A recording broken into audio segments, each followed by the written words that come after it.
I'm Dave Pauli, Director of the Missoula Public Library. Welcome to Undercover, the show that looks between the covers of books by Missoula area authors. This show is jointly produced by the Missoula Public Library, Fact and Fiction Bookstore, and the friendly folks here at MCAT, Missoula Community Access TV. I'm very pleased tonight to have as our guests two local authors who have co-written the book called Garden Secrets, and they have a new edition coming out. This has become really a standard title in the field of gardening, but a new updated edition is available now. I'd like to introduce Dorothy Patton and Diane Bildedrbac. Welcome to our show. Real happy to have you with us today. And since this is a new edition that's going to be coming out, I'd like to ask you to comment on what the differences are between the editions, and also, if you could, talk a little bit about why, maybe first of all, why this book is different than other books in the field of gardening. Start with that one. Yeah, well, when I first moved to Montana in 1972, I began to garden for the first time. And I'm trained as a biologist, so I know something about how plants and animals function. But when I started gardening, I was finding weird things that I didn't understand that were happening in my garden. For example, I planted zucchini, and I was all excited, you know, there are these flowers blooming, and I think I'm going to get zucchini, and then the flowers would fall off, and there was nothing there. And then I noticed that there were two kinds of flowers on the plants. And one kind of flower had like a little baby zucchini right behind it, and the other kind just had a stem. And then I started thinking, maybe this plant has separate male and female flowers, which a lot of plants do. Mm-hmm. And so I looked in the centers of the flowers, and sure enough, they looked different. And I thought, now, why don't my gardening books tell me that? And many other things like that happened. I had some rather spectacular failures trying to plant spinach in June and ending up with a bunch of flowers and things like that. And meanwhile, I'd become friends with Diane. Her husband and mine were co-teaching at the University of Montana. And so I was complaining to her on the phone about all my misadventures in the garden and you know, about not the information about the biology of the plants not being there. And one day I called Diane on the phone. And I was just telling her about, oh, well, there's all this information about this particular crop, and there's all this information about this other crop. And Dorothy said to me, well, Diane, that's a book. And so that's when we decided to write Garden Secrets, to explain all that information that's out there, sort of under wraps, essentially, because it's hard for a layperson to get in and read the research about the plants, or to understand about the biology without, because the terms are sort of complex sometimes. And so what we're trying to do with Garden Secrets is to make all of that information really accessible to the gardener, and then that way they can really use the information. So you're really trying to translate some pretty technical information into terms that the average gardener can understand Right. and use? Right. Especially the information such as why spinach bolts, for instance. And why it does what? Why spinach bolts. Bolting is a term that you use for flowering. Oh, okay. So if you plant your seeds early, like Dorothy did, actually in June. Yeah, late. Late in June, the long days in this area essentially triggers the plant to produce a flower stalk instead of leaves. Okay. And many gardeners feel like, oh, I can't grow spinach in this area, but you can. You just have to know when to plant it. And our book talks a lot about that type of biology problem, essentially. Mm-hmm. So there was really kind of a gap in the literature that you feel like you were filling with this, this book. And what about the new edition now? The original edition was published, I believe, in 1982, and now you'll be coming out with an updated edition this month. And what are some of the differences and updates, improvements, or whatever? Well, one of our favorite things is that we're going to have beautiful color pictures. Right. Maybe we can get, this is a flyer, maybe we can get a shot of some of the color pictures of the vegetables here. And that's an improvement, that's different? Oh yeah, because we didn't have any color pictures in the previous edition. Another wonderful thing is that we had a fabulous artist, Elaine Sears, who is doing the actual line drawings, and they are beautiful art. Okay. See if we can get sample shot there. So the illustrations are Much better. much better. Right. The other thing that we really concentrated on is updating all the varietal information. Every year there's new varieties that come out, and sometimes varieties are dropped, and so we updated all of that information. And another thing that was really important is to have variety information that is how to choose a particular variety for your climate or for your particular needs. And we expanded those sorts of sections in most of the different chapters. Dorothy wrote a wonderful corn chart that will really... Yeah, there's been a lot of developments. One good example of how things have changed since 1982 is that there are many new kinds of corn for home gardeners that have come out. There's extra sweet and super sweet, and they're all different names for these kinds. They have new genetics. In the old days, if you picked corn, you had to have the water boiling in the house, you know, and you run in with the corn and plop it in the pot, because the minute you pick it, the sugar starts to turn to starch. But now there are varieties of corn where the gene that allows the corn to convert the sugar into starch is blocked and acts much more so the conversion is much slower from sugar to starch, and you can have very, very sweet corn even a week or two after picking it if you put it in the refrigerator.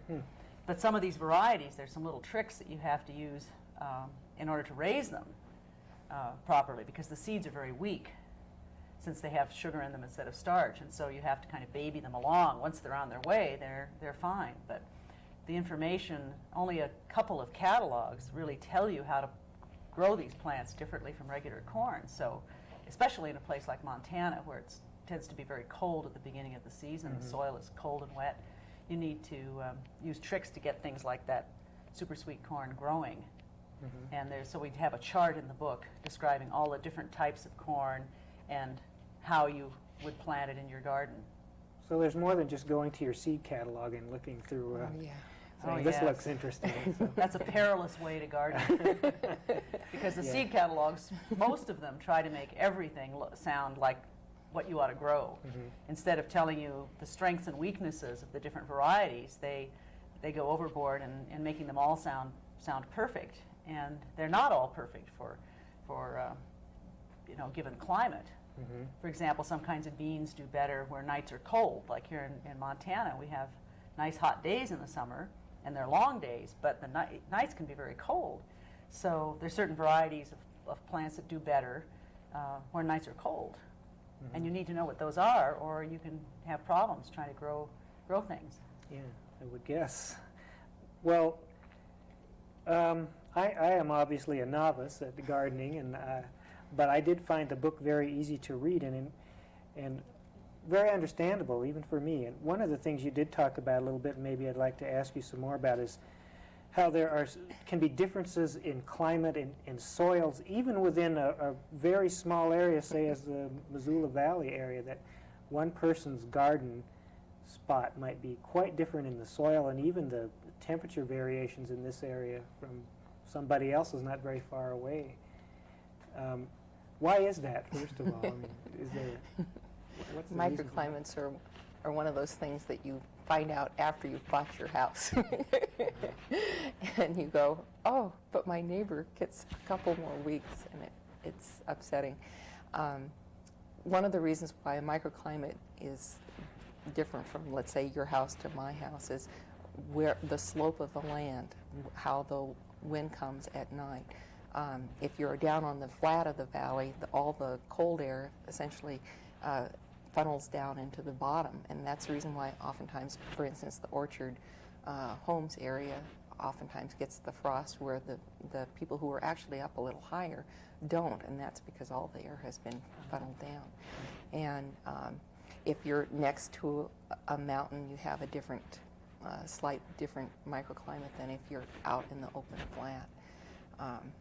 Those are the sorts of things that an experienced gardener starts to recognize after you've been working with it a lot. It takes a while. And even within your own garden, that's right. You'll find microclimates. You'll find one spot maybe where it's frosted and another spot where it isn't. Or if there's an area where the tree shades part of your garden colder part of the day. Things won't grow as fast there as in another area. One way to avoid those problems if you live in an area like Montana is to use raised beds, where you actually plant what I do. Instead, I don't build fancy boxes or anything. I don't have the time or degree of organization to do that. But I will just, when I make paths, I shovel all the dirt to the center, and where I'm going to have the bed for the plants. So it actually ends up being raised about a foot above the level of the paths, and that way that cold, heavy air will settle into where the paths are, and you can actually, when the temperature's right around freezing, the plants will be above the frost, whereas the path will actually be frozen, or not frozen, but the air will be that cold enough to kill plants if they were there. Another thing that is really important is the season extension, and our book talks a lot about how to extend the season. There's been a lot of recent research about using row covers and foil and different types of mulch to extend the season. We talk not only about season extension, but how to use row covers to prevent pests, for instance, like the flea beetles and the wonderful cabbage butterfly getting onto your broccoli and so on. Yeah, they have row covers now that you can put over the plants. They're very fine mesh. It used to be, back in 1982, you would put plastic and maybe make slits in it, right? But now there's this new kinds of material that you can actually, it's very lightweight and has tiny, tiny holes in it, and you just put it over the plants and it keeps out the insect, but the rain comes through and enough of the warm air goes out so your plants don't cook even on a hot day. And so these kinds of things are a tremendous boon for northern gardeners, because they will increase the temperature several degrees throughout the day and night under there, which can make the difference between having a crop and not having a crop in a place like Missoula. Especially with peppers and watermelons, those iffy sort of crops. Are there other special or unique sorts of problems that we in this area might have with gardening that are very unique to us? Well, one thing that is a potential problem with certain crops is the day length, because I think Diane mentioned it already with respect to spinach, but we live far enough north that in the summertime the days are really, really long. Yeah.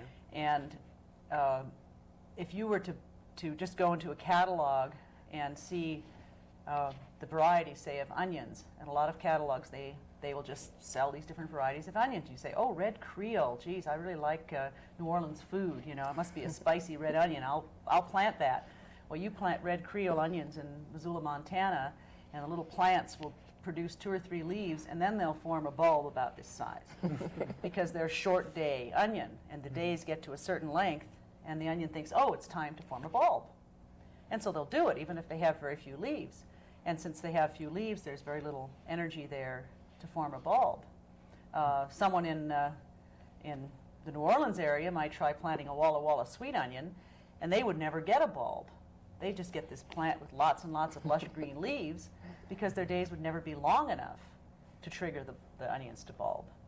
So there are a lot of things with our climate being so extreme, our days being so long, and many, many crops that can cause problems with if you don't know how to pick the right varieties. But the worst thing, of course, is the uncertain weather, cold soil in the spring. Temperature variations. Yeah, and the fact that with the daily temperature variation is so great. I always laugh when I read the seed packets. They'll tell you, when nighttime temperatures stay above 55 degrees, plant outdoors. Well, you wouldn't have a garden in Missoula if you waited for that to happen, because it goes down to about 50, 55 almost every night during the summer.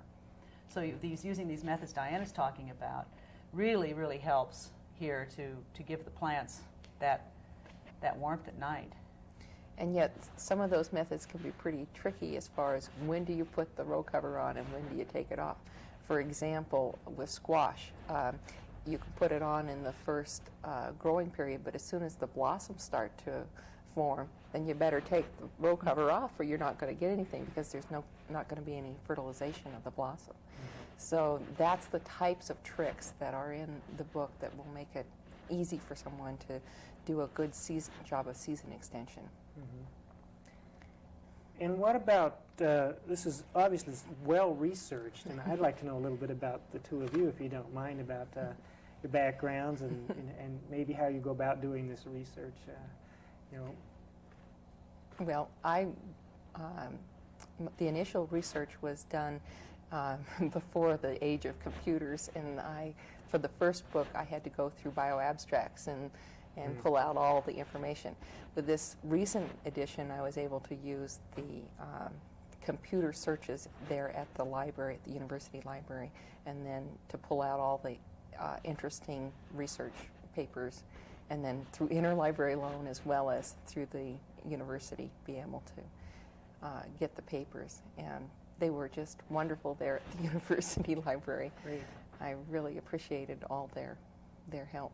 But that's the type of, so essentially we go through the actual literature ourselves and find out and then essentially condense it and make it readable for a lay person. Yeah, Diane has a bachelor's degree in botany, and her husband is a PhD in botany, and she's done laboratory research after getting out of school and so forth. So she learned how to be able to decipher all this stuff. You know, it's very hard for somebody who doesn't have that university training in the field. I have a PhD in zoology and majored in biology as an undergraduate, so I also, I know how to read scientific papers and find that information out. And then I've been an author of children's books since 1972, books mainly science and nature books. So I've had that practice in how to explain things, how to take complicated information and distill out what's important and explain it to people. And Diane had been writing garden articles for Organic Gardening magazine before we started working on this book. So we both had some experience in the writing field before we started out. Let's see. I wonder if you could talk a little bit about, if you're talking to somebody like me about this book, do you think this book is for the novice gardener as well as the more experienced? Absolutely. Can I read this, and if I want to plant tomatoes or zucchini, I know that you take each chapter for each crop, crop, and I found that real interesting because of the historical background too of where the plant developed. Can I read this as a novice and plant my garden? Absolutely. You feel pretty confident that Right. I'm going to have a good garden if I follow your instructions pretty well? Yeah. Yeah, we have about I think there are 4 or 5 chapters at the beginning of the book that give general information on gardening, about how to tell whether your soil is adequate, how to fix it if it isn't, basic information about how plants function in general, how to start a new garden. That's another thing that's new. We have a box describing, if you move into a new house or something and there's no garden spot, how do you turn a piece of lawn, say, into a vegetable garden. So there's a lot of real practical information that's tied to the biological information. And then we go into the different kinds of specific crops after we've given the general background. So there's a lot of basic information in there, and then there's also information for someone who's just the curious gardener and wants to know, what's going on with his plants. Yeah. Why does my cauliflower look like this at the end of the season? Yeah. What happened? What went wrong? Right. Yeah. The other thing that I think is really important is that essentially we go from the premise of if you understand why your crop is growing, you'll then know how to take care of it. And so all the how-to information is tied to why information. Why the plant is growing in a particular fashion. That will make it how you go ahead and garden. That way you won't make stupid mistakes of, that one would normally, like for example, the planting spinach, in Missoula in June is not real smart because the end of June is when the days are the longest. And it's a kind of experiment, if you say, hey, I've gardened for a while, I'm going to try some experiments in my garden. There's certain experiments that aren't worth trying because you're just up against the biology of the plants. There are other experiments that are worth trying. And if you know how plants function, then you have some idea of what's worth experimenting with and what isn't. Right. What about gardening in general as a hobby? Is it time-consuming and expensive? Need it be, or can I do this without a lot of time and expense? Well, it depends upon how big an area you want. If you have an area garden like Diane has, it's very time-consuming. But it's in terms of expense, it's actually a wonderful way to get, for a few dollars in seeds, you can get many, many, many dollars in produce. If you have gardening friends, you know from them getting down on their knees and begging you to take their zucchini away from them, you know, that gardens can be very prolific and produce a lot of wonderful fresh food, and you know what goes into them. You know, in Missoula, there's no reason to garden with pesticides and so forth, for example. You can garden organically very well here without getting totally buried in bugs. There's some parts of the country where it's a lot harder, but because of the winter, we all start, you know, kind of at ground level, so to speak, with the bugs, and we can beat them at the race. In terms of the time, there are things you can do, and again, we talk about this, like different kinds of mulches you can use to keep the weeds down. The biggest time-consuming thing in gardening is keeping the weeds down. Yes. And if you can mulch at the right time with the right material, then you can win that battle and not have to spend anywhere near as much time in the garden as your neighbor who just has, you know, the plants and the bare earth. Mm-hmm. So.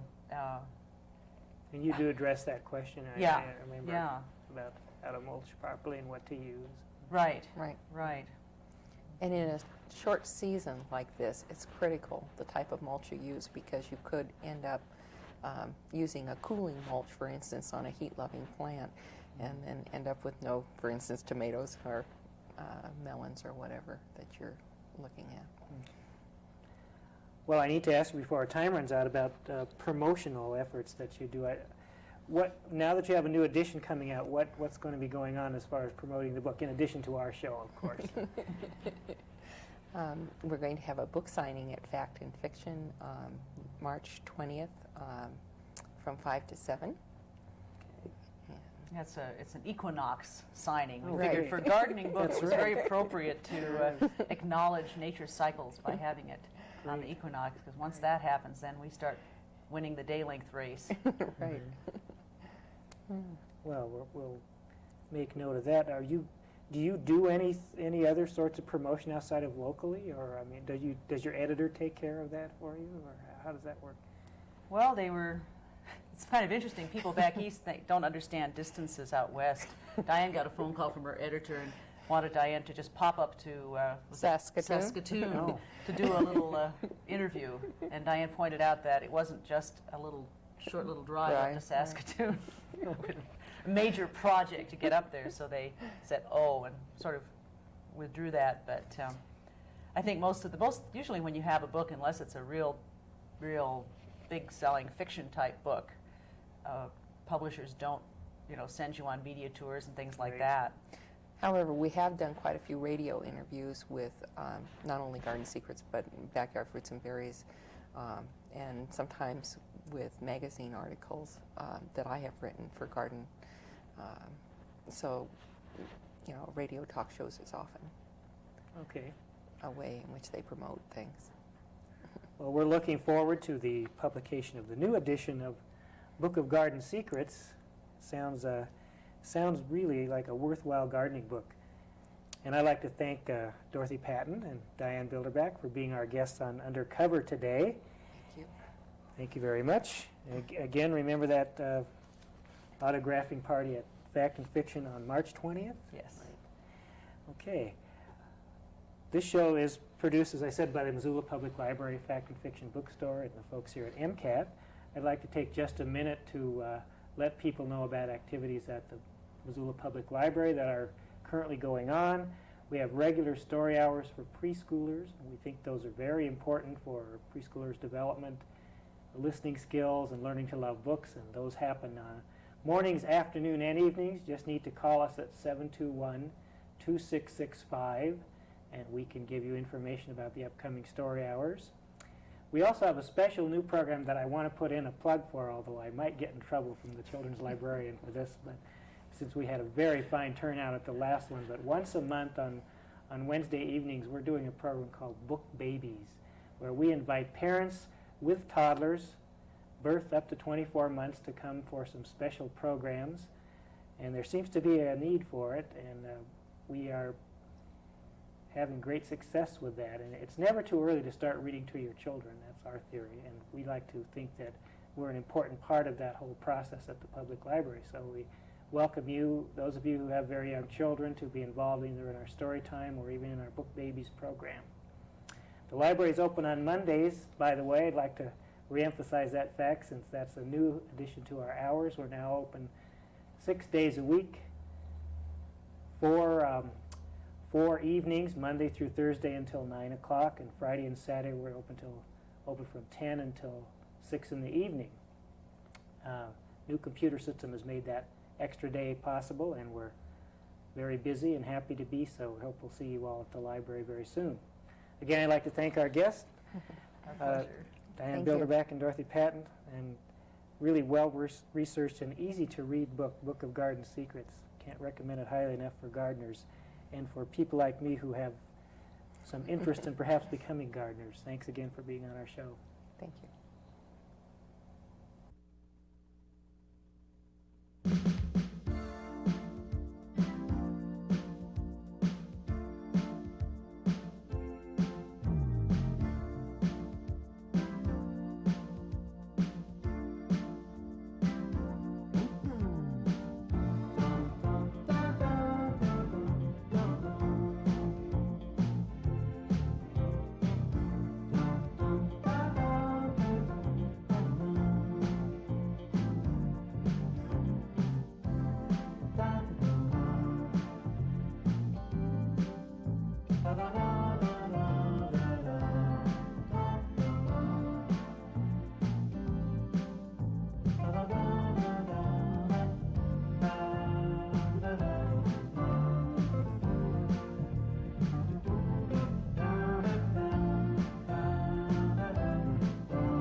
One minute.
Hello. Welcome to Undercover, the show that looks between the covers of books by Missoula area authors. My name is Dave Pauli. I'm director of the Missoula Public Library, and this show is produced by the Missoula Public Library and by Fact and Fiction Bookstore. We're very happy to have as our guest on today's Undercover, Peggy Christian. Welcome. Peggy is an author who has just had her very first book for children published. The name of the book is The Old Coot, and it is a collection of some tall tales. Fascinating little book. I wonder, Peggy, where your interest in tall tales stems from, how that all got started with you. Well, I heard a lot of tall tales when I was growing up. My father was a geologist, and we hung around a lot of mines and oil wells, and I heard a lot of very tall tales from those men. And I've also spent a lot of time in small western towns in bars and heard a lot of tall tales there. So. And was this in Montana mostly that you... I grew up in Colorado, but okay. we spent a lot of time in Montana and Wyoming and New Mexico. So. Okay. And what about the book has a theme running through it, which is the tall tales as first told by Coyote to this old prospector. And what about the character of Coyote? Is that based on the sort of the trickster of a Native American legend? Yeah, my father told me a lot of coyote stories when I was young, Old Man Coyote. He would always be trying to teach me some sort of lesson, and he would never directly say what he wanted me to learn. He would tell me some strange story, and I was supposed to figure out what that meant and how that applied to whatever we were talking about. And he told me a lot of Old Man Coyote stories. And where did he come by those stories, do you know? Out in the field. He cowboyed for a while, and he was in the West quite a bit. Wow. So. So you just kind of carried that tradition on? Yeah. The way I got the idea for the book was my father was very ill the last 5 or 6 years of his life. He had emphysema. And he would write me stories while I was in college. And one of the stories he wrote me was about an old man and his daughter who went camping up in the wilderness in Colorado, where we often went. And they were sitting around their campfire, and a coyote came to the campfire and sat across from them and stared at them. And then he let the story drop. So I kind of took it to, what did the coyote say? What was the coyote doing there? And that's where I got the idea for the first story. Which is really, yeah, the beginning starts out like that. Yeah. Well, I wonder if you might share with us how long you've been writing and what the whole process was in getting this book published. This is your first published book. Well, I went to the University of Puget Sound for my bachelor degree, and I got a degree in technical writing. And I tried doing that for a while. I was doing geologist reports, making them coherent, and that got very dull and boring. And I decided I needed a slightly more creative outlet for writing. And I got interested in writing children's books. And I was fortunate enough to take a class from Kathy Galbraith, who's a children's writer. And I learned quite a bit from her, and then I went to Centrum Writers Conference with Jane Yolen. And she read The Old Coot and the Coyote, which is the first story. And I didn't know what that was. I didn't know if it was an adult story or a children's story or exactly what it was, but I just liked the story. And so she suggested that I write a couple more stories to go with it, and then that I should send it out. So I sent it out 11 times. It came back 11 times from the publishers. They all said they liked it, but they would not publish anything in dialect for children. And so, in fact, I got one letter from a Boston editor who said it was her personal mission in life to see that children were never exposed to bad English, and that she would do her level best to see that this book never got in print. And so I didn't get discouraged, because Jane told me that anything that's really good will get published eventually, and just to hang in there. So I sent it to Athenaeum, and I got a letter back from John Landman, who's the senior editor there. And he said they were very interested in it, but he'd like another story. So I took 2 weeks and wrote another story and sent it back to him and waited 6 months. I didn't hear anything, and then a couple days after Christmas I got the whole manuscript back with a form rejection. It was one of those, "Dear writer, and this has been rejected for the following reasons, check one," the editors. And I was really discouraged, and it had been 5 years, and I was tired, and so I took all my manuscripts and I was going to burn them in our wood stove. And I sat on the floor, and just as I was getting ready to do it, my husband walked in the door, and he said, "No, wait, don't do it." And I thought, oh, good, he's going to tell me what a wonderful writer I am and how children deserve to have my stories. And he said, "It'll put too much creosote in the pipe. Take them out to the burn barrel." And that helped me get some perspective on things. He's always good at supporting me with a sense of humor. Yeah. And so then I called the editor back, and I said, "I don't understand why you sent this back." And he said, "Well, I've been waiting for the stories. Where have they been?" And apparently there was some mix-up at Athenaeum, and I sent them right back to him, and within 2 weeks I had a contract. So really, patience is part of a writer's. Patience and persistence. Yeah. And so you didn't necessarily write that story with children in mind as the No. audience. But No, he decided on what age group they were for. And so that was an editorial Yeah. decision. And are you satisfied with yeah, that? I am. mean, Yeah. yeah, good. What about, let's talk a little bit about the illustrations. How did that all work as far as deciding who would illustrate that? Did you have anything to do with that? Or I had no input at all. The editor did all the work on the illustrator. And that's the way it usually is in children's books. The illustrator is chosen by the publishing house, and they match up illustrators and writers. And so I didn't know Eileen Cristelow. And You've never met her to this day? I've never met her, and I've never had any contact with her. Oh. But I really like the illustrations. I love the cover. Yeah, it's I think the wonderful. expression on the coyote's face is wonderful. Yeah, it's so. great. It really is. But then, so the first time you would have seen the illustrations would have been an accomplished fact. That Right. she was He sent me the Xerox copies of the illustrations after they were done. And the Xeroxes didn't look so great, but they look good in the book. Yeah, they do. And so you, that's out of your hands as far as Yeah. who's going to illustrate. And Completely if out of you my had hands. if you had not been happy with the illustrator, that wouldn't have made any difference No. either. Well, I'm glad you were happy. Yeah. What about other projects? Are you at work on other projects, or? Yeah, I have a series of 4 photo essays, nonfiction, for very small children, preschool age, that I'm working on. And I'm also working on a novel for 8 to 12-year-olds.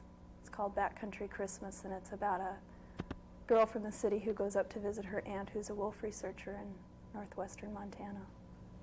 Now, are you in contact with your editors about those projects as far as working with them? Yeah, the photo essays we're already working on, and Backcountry Christmas I still have to write, but he knows I'm writing something. He's been bugging me for several months to get another manuscript in. Okay. So. And again, now in this case, did the editor suggest an age group that you write No. for? Or you No, just, I just do what I want. Good. Okay. Yeah. All right. I wonder, a great children's book like this, I think, really cries out to be read aloud. So I wonder if you'd be willing to just read a little Okay. section. 'Cause these tall tales are just perfect read alouds. This is the first story in the book called The Old Coot and the Coyote. It was the townsfolk started calling him the Old Coot. He'd come down from the hills twice yearly for supplies, and each time they saw him, he appeared older and grubbier and more beaten down by life. The last few years had seen him cross that line between a tough old loner and a crazy man. Why, he'd gotten so antisocial, he'd as soon spit in your face as talk to you, and people said he was bad medicine. But he wasn't always that way. When he'd first blowed into these parts back in '84, he was just an eager young greenhorn fresh out of Iowa, come to the Black Hills to make him a fortune. Seems he'd been hankering after a gal back home, but her folks didn't cotton much to her marrying no poor dirt farmer. So he put out for the West to prove something to them, and swore he'd be back with a real bonanza. Well, he got himself a grub stake and an ornery old mule whose owner sold him cheap just to be shed of him. Then he set out for to find his big strike. That first season went by, and his luck was thinner than track soup. He barely had enough gold from panning to buy supplies. But he stocked up again, and he headed back to the hills, despite it was coming on winter, and most of the other prospectors was planning to shack up in town for the snowy season. Well, that winter was a rough one. and though he survived it, it aged him some, and still he'd found no gold. But he kept at it year after year. The end of every season left him more and more bitter, and the harsh weather put more years on him than time had. It was at the end of another summer, years later, that the old coot found out his gal had married someone else. But by then he didn't care. He'd pretty much forgotten she was the reason he was there in the first place, and anyhow, his mind was all eaten up with gold fever. That fall, the first snow came before the trees had gotten a chance to shed their leaves, and it caught the old coot low on provisions, with only one small nugget in his possible sack. His situation seemed pretty desperate, and he was feeling a mite despondent. Then one night, as he was sitting by his fire eating one of his last cans of beans, he looked up and saw 2 specks of gold shining in the darkness. He thought for a moment they were gold nuggets, and he jumped up to reach for them, but they moved. He blinked his lids hard to see in the dark, and the fever cleared from his mind long enough for him to see the nuggets was really the eyes of a coyote staring back at him. "Evening, brother," the coyote said to him, as if it were a perfectly natural thing for a coyote to speak human. Well, the old coot narrowed his eyes and started back up towards where his shotgun was leaning against a tree. "You get now, you mangy varmint, or I'll blow you to kingdom come," he said. "Easy," said the coyote. "I mean you no harm. I've come only to ask for a share of your supper and a place by your fire to sleep. It's getting pretty chilly at night, and my winter coat isn't all grown in yet." The old coot grabbed for the shotgun with his hand. "Share my victuals, you say? Why, there isn't enough in the pot to feed a young boy, leastwise a growed man and a critter, too. Now you get, or I'll be having coyote for dinner tomorrow." He probably would have shot him on the spot, but he was a mite wary of a coyote that could talk. "Surely you would not begrudge a fellow creature the warmth of a meal and some companionship," the coyote asked. "Perhaps I could offer you something in trade." "What would a mangy old coyote have that I'd want? Like you said, your hide's not worth a plug nickel right now." "Maybe not, but I do know where there's a river so rich the water runs gold. You could spend this lifetime and the next panning it, and it would never run out," said the coyote. The old coot's eyes lit up, and the gold fever filled his brain. "If that be fact, and you're not telling a windy, then you best take me to it right now," he said, aiming the shotgun at the coyote. "Put that gun away," said the coyote. "It would do you no good to shoot me, as you would never find the gold. And besides, it's dark out and I'm hungry. So let's just sit here and have our meal and a good night's rest, and in the morning I will start taking you to the gold." "Best not be too far," the old coot said. "Believe me, it's closer than you think. A few weeks' travel is all. But when you find it, you'll know it's been worth it." So the old coot and the coyote ate the can of beans and then bedded down. But the old coot couldn't sleep a wink, his mind being all filled with visions of gold nuggets the size of horses' hooves. The next morning, Coyote set off a-whistling to himself and darting back and forth across the trail inspecting things. And every so often he would trot along beside the old coot and start jawing with him, telling some tall tale or other. At first the old coot didn't listen, just still thinking about the gold he was, but the trail was long and the mule reluctant, she not being too happy about traveling with a coyote and all. So the old coot began to give half an ear to the coyote's stories. The first one he heard was so frightful it rose up all the hairs in the back of his neck, and he was scared near plumb to death. He had to take a moment to remember where he was to get himself back together. And then the coyote began a real tear squeezer, and he told it in such a mournful way as to make water come to the old coot's eyes. The old coot shook his head and wiped the tears away with the back of his hand. "I haven't cried in I don't know how long," he said, amazed at the feeling stirred up in his gullet. But then the next tale was knee-slapping funny, and the old coot burst out with a loud guffaw. "Darned if that don't feel good," he said. "My laughter's been a mite constipated the last few years." That night in the circle of the campfire, the old coot felt a bit more talkative, and he rested easier than he had before. Well, the old coot and coyote traveled on for weeks, and the coyote provided an occasional rabbit to fill in for the dwindling supplies, and all the while he told stories, some frightful scary, some desperate sad, and some knee-slapping funny. At last they came to the edge of the wood, and it looked mighty familiar to the old coot. They started setting up camp, and the old coot pulled out the last can of beans from the pack bag. "We're going to be in a heap of trouble if we don't find that gold soon," he said to the coyote. "This here's the last of the provisions." "But you've found the gold already," the coyote said with a mischievous look, and he flipped his tail at the old coot and trotted off into the forest. "What in tarnation is that supposed to mean?" yelled the old coot after him. "You mangy, flea-bitten old prairie wolf, come back here." But the coyote had disappeared. The old coot started to follow, but then remembered why the woods had seemed so familiar to him. Right over that hill yonder was the road to town. The old coot had tricked him, leading him round in a big circle. "Dadgum coyotes, tricksters and fools is all they are," and he commenced cussing him out in his best United States English. When his well of swear words had run dry, he gave up and sat down on a rock to reconnoiter. He was in a right bad fix now, not enough gold in his possible sack to buy more than a week's worth of supplies, and the game was mighty scarce this time of year. The only thing he could see to do was to head down to town and ask the storekeeper could grubstake him on credit. Next day he lit out, and by late afternoon he was well on his way towards civilization. Just as the darkness started getting thick, he spied a cabin with a light glowing in its window. He went up to the door and knocked. A skinny young farmer with the worry lines creasing up his face opened the door. "What do you want, prospector?" he asked. "Well, I'm feeling a mite gut shrunk, and I was hoping you might have some victuals you could spare. I haven't got any gold to pay you with," he said, feeling real ashamed about asking for charity. "No gold? And how's that?" the farmer asked him.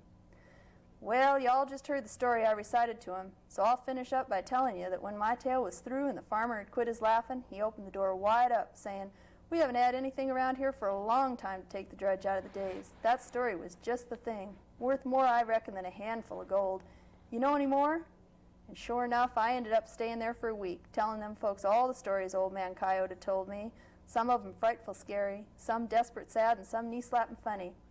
Well, I've been drifting around ever since, stopping at one place or t'other and trading my pack of tales for a hot meal and a place to bed down. I've got me a real reputation now as a sagebrush philosopher, and folks are real hospitable wherever I go. Late at night sometimes, when I hear the long, mournful howl of a coyote, I'll go and stand under the stars and howl right back at him to thank that mangy old trickster for the vein of gold he gimme." Thank you. As I said, it really does cry out to be read aloud. That's great. And then this fund of stories that the Old Coot gets from the coyotes and help him out in several other instances too later. Yeah, on the in whole book is about the power of stories and the effect they have on our lives. Mm-hmm. And really, how could that book be written without some Western dialogue? I mean, it would have sounded very strange Yeah. to have I him. would think so. I think that's one of the wonderful things is I was trying to capture the oral spirit of it and the oral tradition of Western storytelling. And I don't see how you could do that without dialect. Right, right. Well, what about promoting the book in addition to the show? Of course, I mean, does the editor have some kind of a schedule for you? Are you going to do any of that? Or? No. Two of the local bookstores are going to do a signing for me, Freddy's and Fact and Fiction. And beyond that, there really hasn't been anything. Children's books aren't promoted in the same way that you don't adult go through books the are. same We don't go through the Today process. Show and the signings all over the country and that sort of thing. So. But what about, would you, for instance, have any plans to talk to groups of kids or perhaps read part of your book to them or anything like that? Yeah, I'm real interested in storytelling generally and doing work with kids, and I hope to do some of that. I also hope to work with kids in writing, because I think writing's very important. Sure is, yeah. Well, in fact, you have, I understand, you are doing some teaching of writing. Is that to adults? Yeah, I'm teaching a class at Adult Education here in Missoula on writing for children, and that's been really fun. I've met a lot of people in the community that are interested in children's literature, and it's been great for me too. Well, that's great. You obviously have a natural background to do this kind of writing, with the stories that you were told as a child. And what about people who don't? I mean, do you think that's a skill that can be learned, or is there at least part of it that has to be an innate? I think we all have stories in us, and I think it is possible to learn techniques to help you tell the stories that you already possess. But I think everyone has some background of stories.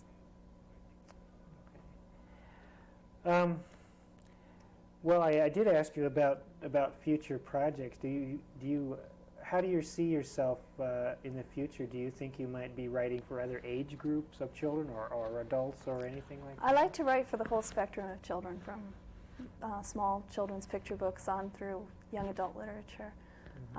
I imagine I'll probably always write children's literature as opposed to adult literature, because the memories and experiences I had of it as a child are much more vivid to me than the things that I've done since I've been an adult. When we get to be adults, we get so fragmented, and we don't have that continuous presence that children have. Right. So my memories and my feelings from adulthood aren't as clear as my feelings from childhood. Well, let me ask you about reviews. This is obviously newly published. Have you seen any reviews? There's been one review from the Children's Book Center in Chicago, and that was very positive. So Good. my editor sent me that, and beyond that, nothing's come out yet. So you haven't seen anything else? Not yet. Do you plan to read all the reviews that you can? Or, I guess. There aren't very many places that review children's literature. Right, it is. The Horn Book and a few of the others, and I hope they're good. Yeah, yeah. What about sales of a book like this? Is the market for children's books quite different than for adult literature? Yeah, children's books last longer than adult literature do. Children's books stay in print sometimes for 20 years. So it's a completely different market. Much of children's literature is bought by libraries and schools. Right. If it can fit into some school's program, then it'll sell well. And the children's book market is really burgeoning too in public bookstores. There's several just for children bookstores coming out, and the public is being much more receptive to buying literature for children. I think so. And again, with kids, how do you know, as an author, how do you test how they respond to your work?